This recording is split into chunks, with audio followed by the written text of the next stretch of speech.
Fala pessoal, tudo bem com vocês? Olha só, a nossa aula de hoje vai falar sobre indústria no Brasil. E antes de começar, eu quero que vocês observem o meu quadro, que quadro bonito, que quadro cheio de informação. E nesse contexto, para a gente entender esse quadro aqui, a gente vai partir do sentido anti-horário até chegar nos anos de 1990, tá? E pensar aqui, pessoal, por quê? Eu fiz uma análise histórica do desenvolvimento da atividade industrial no Brasil. Porque a gente tem que partir do princípio que o Brasil, um país que foi colonizado, uma colônia de exploração, então não havia assim um interesse da metrópole em promover atividades produtivas no Brasil e principalmente atividades industriais.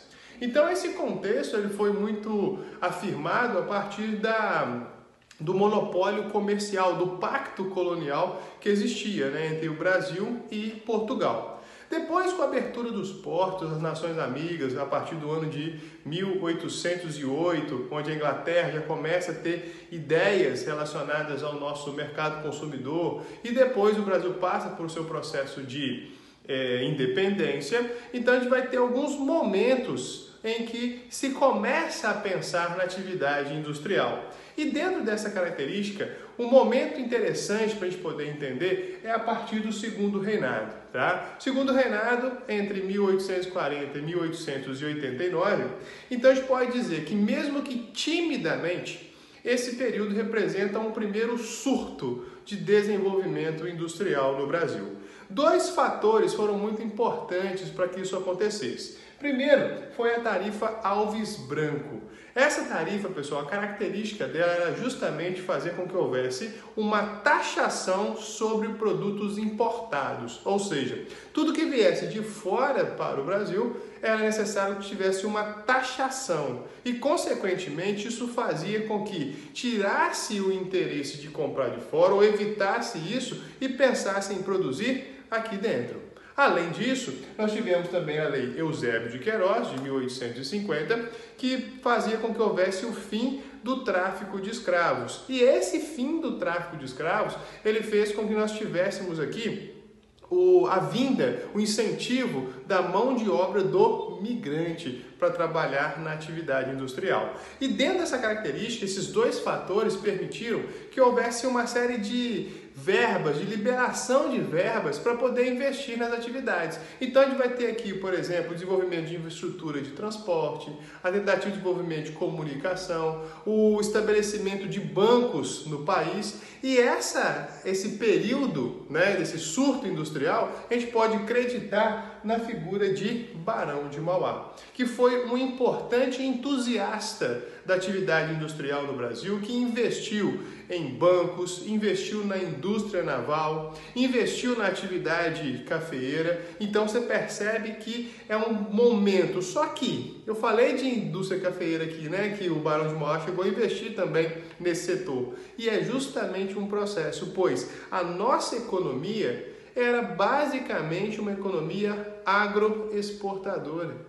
Ou seja, a nossa base vinha com os resquícios coloniais. Ou seja, o café, um produto super aceito no mercado internacional, era o que fomentava o nosso processo econômico. Então não existia um interesse para que houvesse investimentos na atividade industrial e deixar de lado, vamos pensar assim, ou deixar paralelo a esse processo, que seria mais importante, a atividade da agricultura, certo? Então, esse é o período do Segundo Reinado. Depois nós entramos na República Velha, de 1889 a 1930.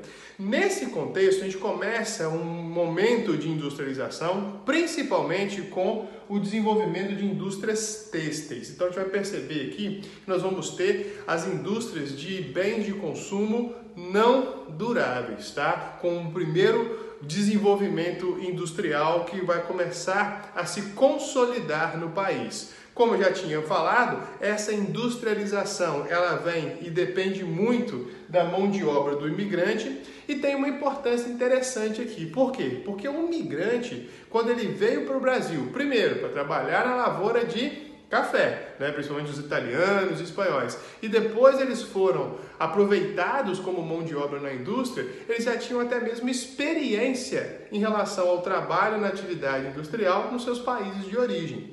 E um fator interessante é por quê? Porque esse grupo de trabalhadores, eles começam a se organizar nas fábricas, principalmente em busca de melhores condições de vida, melhores condições de trabalho. Então você vai ter aqui o desenvolvimento dos sindicatos dos trabalhadores, tá? Muitos deles inspirados nos ideais anarquistas, tá? A gente fala da existência do anarcossindicalismo aqui no Brasil, a fundação de partidos de orientação socialista, como por exemplo o PCdoB, que foi inaugurado e foi criado em 1922. E dentro dessa condição, você vai raciocinar que no governo já de Venceslau Braz, que estabelece no período pós-Primeira Guerra Mundial, 1914, nós vamos raciocinar o quê? No processo de substituição de importações. O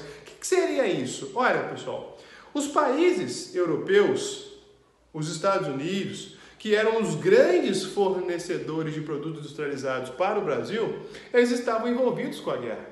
Então, consequentemente, existia uma necessidade de passar a produzir na indústria, aqui no país, aquilo que era comprado de fora. Então começa a ter aqui também um incentivo para uma organização da nossa atividade industrial. E é dentro desse processo de uma organização da nossa atividade industrial, pensando em substituir importações, que nós temos a característica da Era Vargas. Ora, por quê? Porque a Era Vargas ela vai promover a estruturação do parque industrial brasileiro.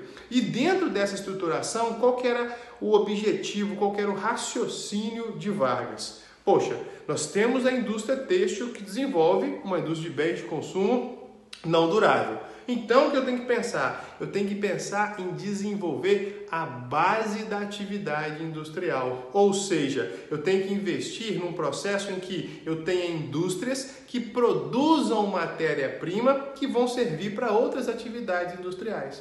E nesse contexto, o investimento, a ênfase de Getúlio Vargas em relação à industrialização do Brasil vai estar relacionado com as chamadas indústrias de base. Então a gente vai ter aí como destaque a inauguração, o surgimento da CSN, que é a Companhia Siderúrgica Nacional, e também da Companhia Vale do Rio Doce. Eu ia falar a sigla, né? CVRD, Companhia Vale do Rio Doce, que atualmente a gente chama apenas de Vale. E a gente vai entender por que isso aconteceu. Ou seja, são indústrias que promovem a exploração mineral e transformam esse minério em bens que vão ser utilizados por outra atividade industrial. Ou seja, no momento que você estrutura a base da indústria, fomenta a possibilidade do desenvolvimento de outras atividades industriais. Então a base é muito importante dentro desse contexto, dentro da política, vamos pensar assim, nacionalista, né, que Vargas estabeleceu no seu primeiro governo.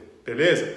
Passado esse período, nós vamos ter no Brasil a República Populista, tá? De 1946 a 1964. Nesse período, alguns presidentes se destacam e entre eles a gente vai pensar em Dutra. O Dutra, ele de certa forma, ele se distancia, tá, desses ideais mais nacionalistas do ponto de vista de fomentação de uma indústria brasileira. Então, com o período de Dutra, nós vamos ter o aumento das importações. A industrialização brasileira não avança nesse sentido. Só que aí Vargas entra no seu segundo mandato e ele faz com que haja a retomada dos ideais que ele estabeleceu no seu primeiro governo e inaugura mais uma estatal. Você vai ter justamente agora a inauguração da Petrobras em 1953. Então você está pensando, pessoal, que as indústrias de base implementadas por Vargas, todas elas são de capital do Estado. E um fator interessantíssimo nesse período aqui é que nós tivemos um movimento no país chamado de o petróleo é nosso. E qual é a característica desse o petróleo é nosso? É justamente onde Vargas estabelece uma condição de que o petróleo no Brasil tivesse que ser explorado pelo próprio Brasil, a fim de que considera o petróleo como uma riqueza nacional, impedindo com isso, evitando com isso a interferência, a influência externa. Pois a gente já percebia que nessa época, nesse contexto que 1953, a maior parte do petróleo mundial, principalmente do Oriente Médio, era explorado pelas Sete Irmãs, que eram empresas petrolíferas de vários países, principalmente Estados Unidos, França, Holanda, Inglaterra, que exploravam, comercializavam, que detinham todo o controle da produção de petróleo. Só que mais à frente a gente vai estudar sobre fontes de energia e vai entender que em 1960 foi criada a OPEP, a Organização dos Países Exportadores de Petróleo. A gente vai ver que essa temática das Sete Irmãs vai se perder um pouquinho, mas é um assunto mais à frente. Mas entender isso, que Vargas coloca o petróleo como um produto nacional, além de ter tido um movimento também no Brasil de intelectuais, na época,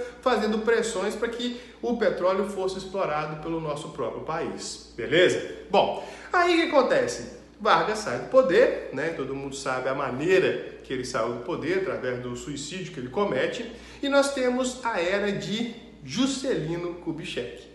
Quando Juscelino Kubitschek assume o poder, no período JK, ele estabelecendo o chamado, famoso, conhecido plano de metas, onde se estabelece que haveria um crescimento do Brasil de 50 anos em 5, e JK já raciocina o seguinte: poxa, temos indústria de base, de capital estatal, temos indústrias de bens de consumo não duráveis, como as indústrias têxteis, capital nacional, do empresário nacional. Então, o que JK incentiva?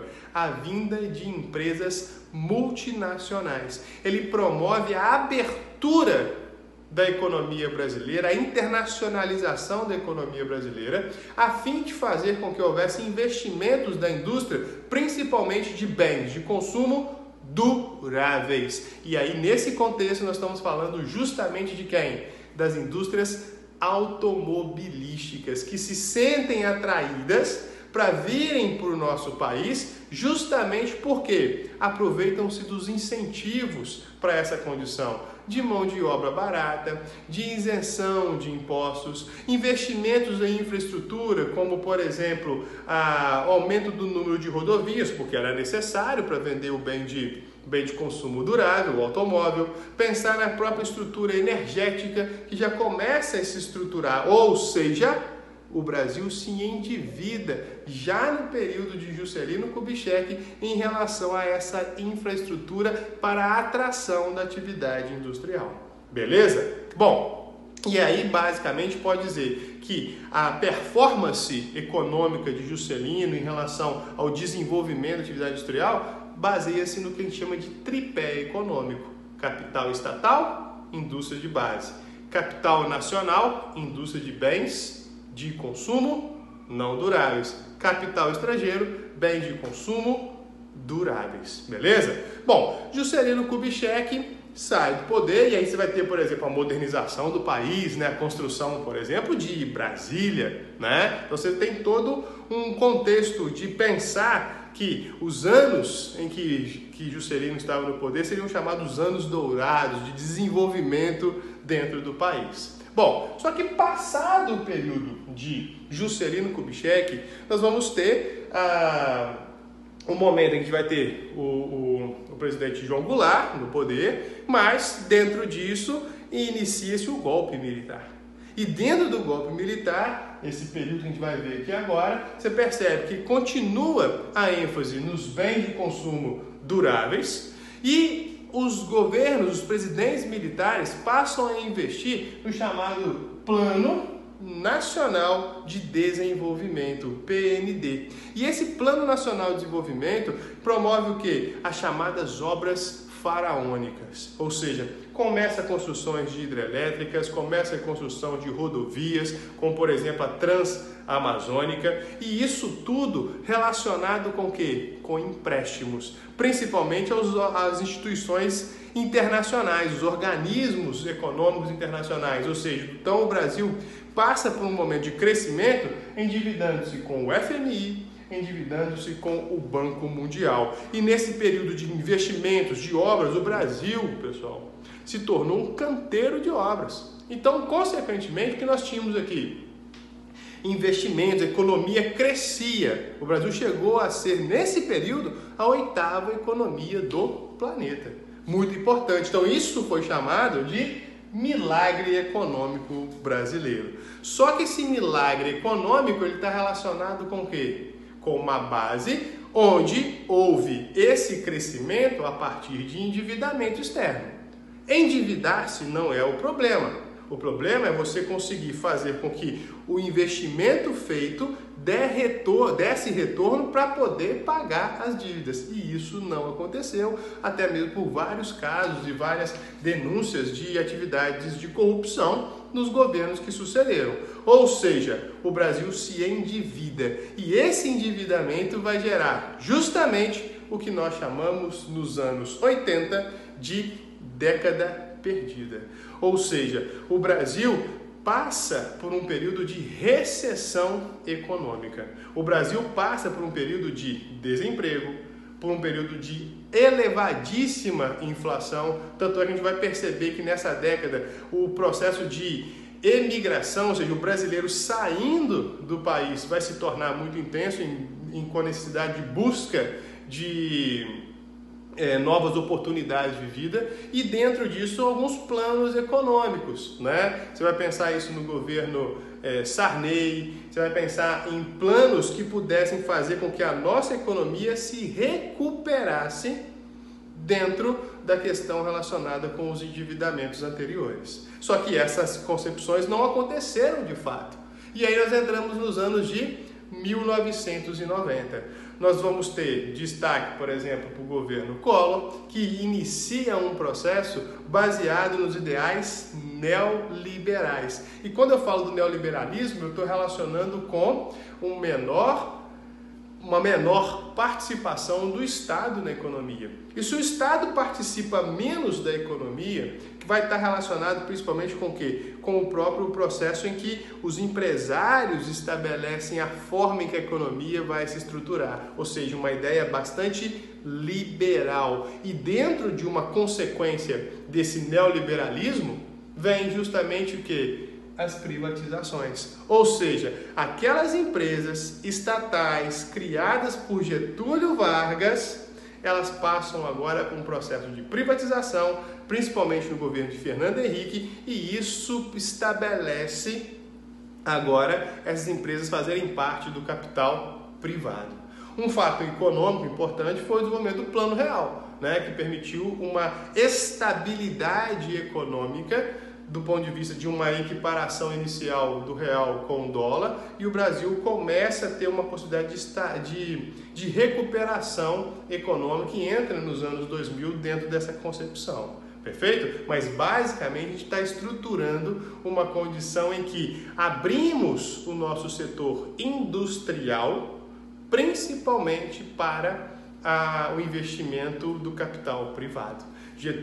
Juscelino Kubitschek fez isso com a característica da internacionalização da economia, por permitir investimento estrangeiro, e com as privatizações nós entregamos as estatais para o capital privado, beleza? E dentro dessa característica, pessoal, é interessante o seguinte, que no Brasil houve uma grande concentração da atividade industrial, porque no primeiro momento, o que vai acontecer no Brasil? Nós vamos ter a indústria se concentrando principalmente aonde? Nas regiões sudeste, por conta de uma herança da atividade cafeeira, né? Pois o quê? Onde era desenvolvido o café no Brasil? O café foi desenvolvido no Brasil, na Rio de Janeiro e São Paulo. Então, todo o capital do café, quando houve lá a crise de 29 e houve a necessidade de a gente investir na indústria, isso fez justamente com que esse capital fosse investido a partir desses estados. Então, o que a indústria faz no Brasil no primeiro momento? A indústria vai se concentrar no espaço. Ou seja, ela vai se concentrar no Rio de Janeiro, vai se concentrar em São Paulo, região sudeste. Olha que característica interessante. Quais são as principais metrópoles no Brasil? Rio de Janeiro e São Paulo. É um processo de metropolização. A atividade industrial está ligada ao desenvolvimento da urbanização. Ou seja, nós temos uma metropolização à medida que a indústria se desenvolve nessas áreas. Depois, o que vai acontecer? A gente vai perceber que no final dos anos 90, mais para o início dos anos 2000, século 21, começa a ter infraestrutura em outras áreas. E principalmente região Nordeste. Então as indústrias se dispersam para essas regiões e quando elas fazem essa dispersão, nós vamos ter o que nós chamamos de desconcentração industrial. Ou seja, ela vai ter uma desconcentração espacial. Inicialmente ela se concentra na região sudeste e num segundo momento ela se espalha para outras áreas no Brasil, porque a infraestrutura chega nessas regiões. E principalmente essas áreas que estão atraindo as indústrias, elas promovem uma verdadeira guerra fiscal. Flávio, o que é uma guerra fiscal? É justamente quando as áreas, os estados, os municípios começam a disputar a presença de indústrias. E como eles fazem isso? Diminuindo os impostos, oferecendo vantagens da localização dessa atividade. Isso é muito comum, principalmente nos países subdesenvolvidos, com qual objetivo? De atração de investimentos para geração de empregos, tá certo? Aí você vai pensar assim, poxa, mas historicamente essa atividade sempre foi relacionada com o Sudeste. No Brasil sempre teve o desenvolvimento dessa atividade no Sudeste? Não. A gente pode pensar que nos períodos, até mesmo do regime militar, nós tivemos a introdução, a existência da Zona Franca de Manaus, tá? Que é uma tentativa de desenvolvimento lá na região norte, com a ideia justamente de estabelecer nessas áreas a condição para que houvesse as indústrias maquiladoras. E quem são as indústrias maquiladoras? Justamente a indústria que promove a montagem final do produto. Então dá um destaque aí, tá? Para a Zona Franca de Manaus. Beleza? E aí dentro dessa condição, um outro fator que eu acho importante, que é um termo que está sendo utilizado hoje e que serve muito para a indústria, é falar de desindustrialização. E quando a gente fala sobre desindustrialização, eu estou falando justamente de quê? De um processo que a indústria está tendo menor participação no PIB do país. Quando eu falo isso, eu não estou querendo dizer que a indústria perdeu a importância econômica, de forma alguma. Ela é um setor importantíssimo, estratégico dentro de um país. Mas em relação à participação no PIB, ou seja, o que é o PIB? A soma de todas as riquezas produzidas no país. E no momento que você percebe que outras áreas estão tendo maior desempenho e a indústria está anualmente participando com uma parcela menor dentro do que é produzido no país, beleza? E isso é o que está acontecendo no Brasil, mas já acontece em países desenvolvidos há mais tempo, justamente por terem uma industrialização mais antiga do que a nossa, beleza? Mas no geral, são essas características principais da industrialização do Brasil. Espero que tenham gostado e até a próxima. Valeu!